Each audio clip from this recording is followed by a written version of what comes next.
We've built our plan from scratch, made sure all the right information is there, and then readied it, signaling to our planner that our work is good to go for the week.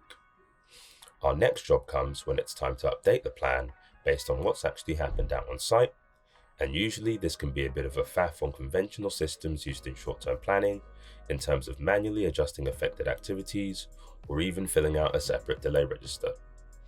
In Aphex, this process is streamlined to just a few clicks, reducing your workload considerably. I'll use this compaction testing task as an example by moving it so that it's showing in progress. And let's say that I've heard from site that testing couldn't actually be completed as a result of a failed inspection.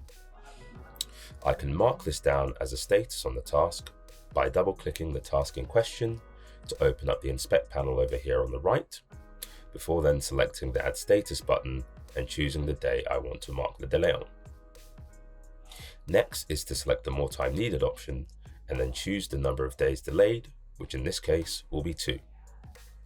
I can then choose a reason, which is a failed inspection, and done. I'm sure you saw there, but you can also log other statuses such as signifying a task is smoothly sailing along, or if it's been completed early, giving you the power to accurately show how work is progressing. Nice. I've now managed to manually add a status to a task. However, there is actually a different, faster way to record performance.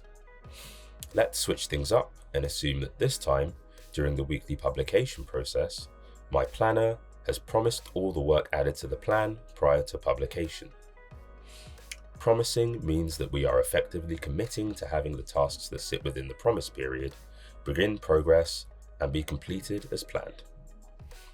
Looking on the Gantt here, I can see this blue line indicating the promise date, which is usually the next weekly publication, with the tasks for that week being the ones that have been promised.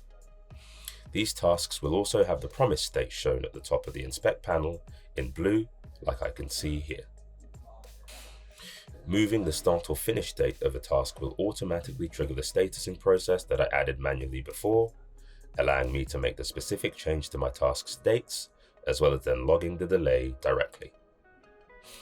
One thing to quickly note is that if a successor task has been promised, it won't automatically be scheduled if its predecessor is moved forward in time, as its dates have been set in place.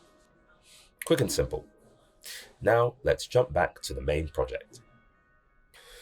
The data from these quick updates gets used for crucial performance analysis, displayed in a number of ways. The most direct way for us is in the form of baselines. In order to give a little bit of context as to baselines, let's quickly go over what happens to our plan after we make ready. So once the team has readied their work, the planner on our project creates a read-only snapshot of the plan on a weekly basis that's used to share to the wider project or for reporting to the client, to name a few outputs. When these publications, as they're known, are created, a baseline of the plan from that date is created too, which we can then use as an easy guide to how the plan has changed based on the updates that we've made. To access the baselines, we can click on this I button in the bottom right of the page before selecting the baselines option. Upon choosing a baseline, we can see how the plan looked at the point of publication in the form of these blue bars, which show us any slippage that's happened, which is super handy for seeing how well we're planning at a glance. Nice. With that, we've covered everything you need to know to get planning in Aphex Planner. All that's left to do is wrap things up.